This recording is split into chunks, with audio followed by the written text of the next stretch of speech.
guys, welcome back. This is the Fashion Doctor and I have more books for you. That's right, more fashion books. Let's get right in. I have for you a cute little coffee table book and it's called How to Tie a Scarf, 33 Styles.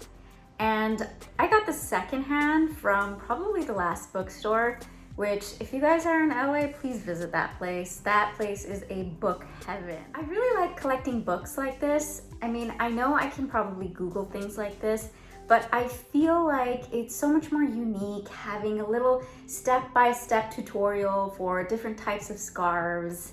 And you know, one day if I'm feeling extra old-fashioned and I want to pretend like the scarf is my necessity, or even when it's cold and I want that scarf to look noticeable, then I do actually turn to this book. In fact, the scarf that I have tied today, I did one of the tutorials and I really like it.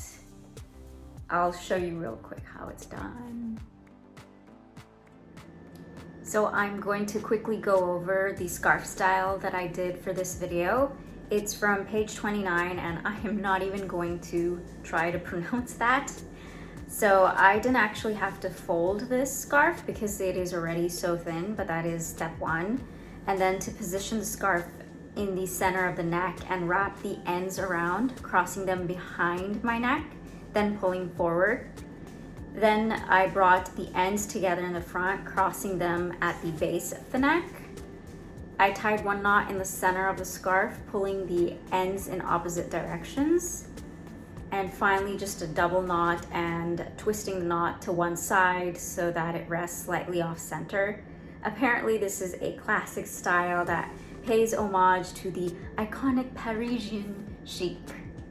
I like it. It's very vintage style. Can I say that? Vintage style or old-fashioned? It's old-fashioned.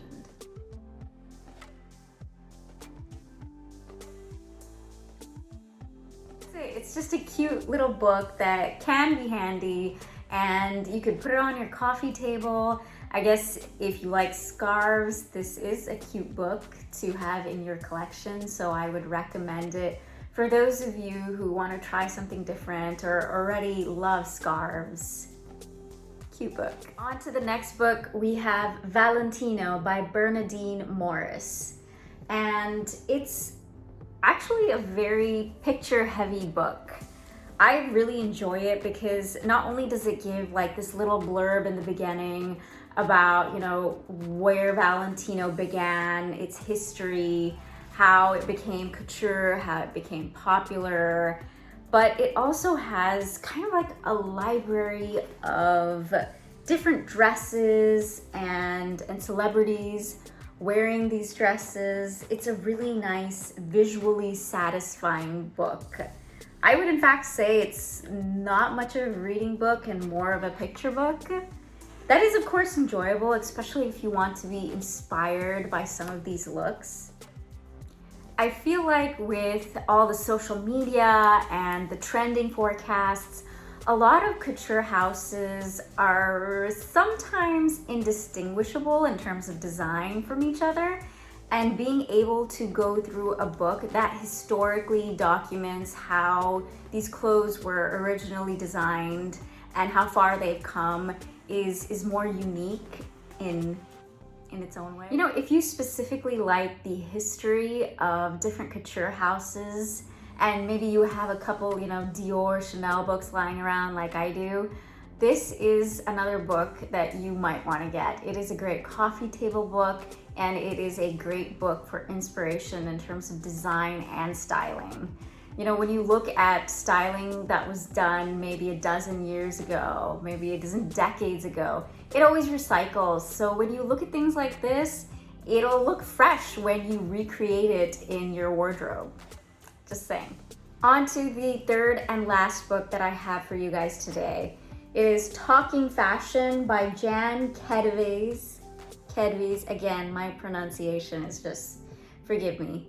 But this book is amazing, despite its interesting front cover, but don't judge a book by its cover. I mean, I know this makes some women feel like they've gone to their OBGYN, but it's still worth looking at because this is This isn't your typical, oh yeah, Elle magazine, Raf Simons interview. Questions that the author asks are very unique, they're not, oh yeah, what's trending, what are you coming out with? Who's your girlfriend, your boyfriend? No, it like delves into the lives of these designers, who they are, how they came to be. I have not seen interviews like this in a lot of magazines. And yeah, it's very enjoyable. It has some people that I just learned about, and I was like, wow, you are a big person in the fashion industry. How did I not know about you? This is definitely a reading book. I think I found one of my favorite models of all time because of this book. Her name is Verushka, and she is a model and an artist, and I love her history. Like, I Googled her after this. She legit seems like a super cool person. Her parents were actually part of the resistance in World War II. How crazy is that? And her life is also very interesting. She didn't actually get into modeling till like later in her 20s, and most models are retired by their early 20s.